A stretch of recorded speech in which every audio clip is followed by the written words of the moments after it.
Hey everyone, hey beloveds. This weather, it's a little drippy out here, but I just really wanted to get outside. I'm not trying to be in the house right now. So just want to share with you a little bit of leadership tips. You know, how hands-on should you be when it comes to delegating? We've got to delegate. You can't do everything on your own, whether you're a supervisor or you're just a person who's working. I delegate stuff. In one of my other videos, I talked about how I recently delegated laundry and housekeeping. So, well, we still put away our clothes, but and we fold a little, but we don't do much house cleaning. We've hired that out. And so you can delegate in your personal life and in the workplace as a supervisor. So how hands-on should you be? It's real important to let me look at my little notes here. My main point is that empowering your people, it's not enough. Empowering the housekeeper, empowering your employees, it's not enough. You have to empower them and clearly communicate to them. That's really important. Communicate what your expectations are, communicate what the outcomes are that you want and why. Not just what you want them to accomplish at the end, but why is that? By communicating very clearly about the why, you help them to think more critically about the project as they're moving forward. And that can help them be more creative, and it can help them to do a better job if they understand why, what's the purpose around this activity. So the point is to also not wait until the end, to say, oh, this isn't what I meant, or this isn't really where we should be heading with this. Have check-ins as you go out, as the project moves forward. Checking in, saying, hey, how are things coming? Do you have any questions? What have you got so far? So that you're not, shocked or surprised at the end when things aren't going well. And then this helps you and the person who you're delegating to, because that person, if they're not going in the right direction, they're not wasting their time and your time, So if they go off on some other direction, and it's not their fault, who's paying for that extra time? Who's going to suffer because that project took longer? So keep that in mind. It's about having the check-ins, having accountability, and the other point I wanted to make is trying to get some learning in there. Teach them something different. They should be learning at the end of the project. So in short, guide more, do less. You don't want to do the project for them, and then what was the point of that? You delegated and paid them to do it, but you still did it anyway. That doesn't make sense. So get comfortable delegating, and that pretty much means get comfortable sharing your expectations and the outcomes you want, and checking in, okay? So it's not about micromanaging. We don't want that.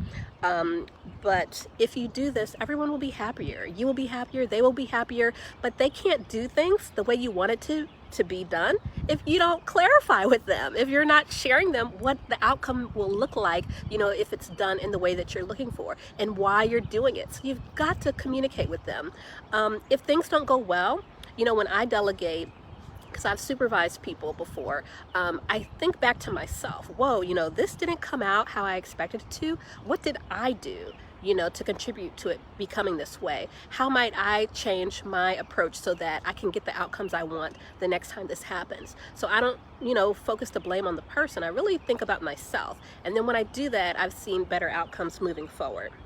So also keep in mind, why do people micromanage? You don't want to be the micromanager, but it can be hard not to micromanage because of fear of failure, fear of wasting your time, and man, I just gotta make sure it's done right, so I'm just gonna be all up in micromanaging stuff. There's a difference between micromanaging and just clarifying and communicating. You can do that in a different kind of tone.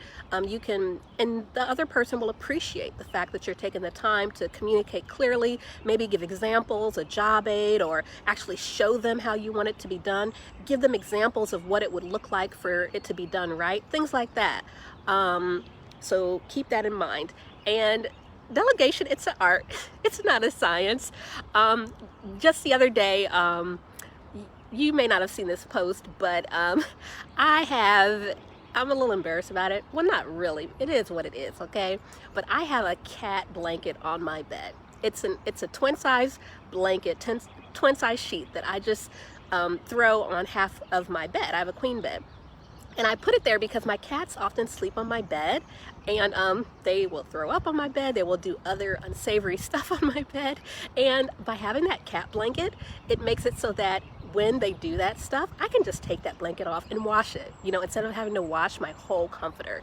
So anyway, I have this cat blanket, and when the housekeeper came and I was showing her stuff, I had to explain to her like why I wanted that blanket on my bed, and I was a little embarrassed, but she was so sweet because she kept a straight face and didn't make me feel silly or weird for having this cat blanket for throw up and stuff.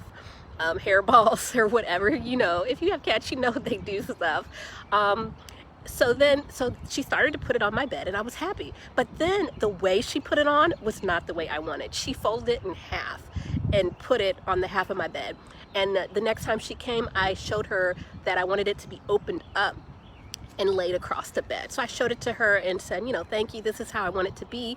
So now she does it the way that I want it to be done. I mean, she always remembers to put my cat blanket on my bed. Okay, so happy delegating and enjoy. And delegating, it's a gift to yourself to delegate.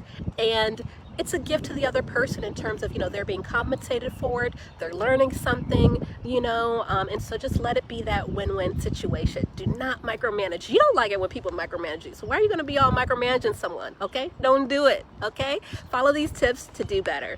All right, beloveds, see you next time. Bye-bye.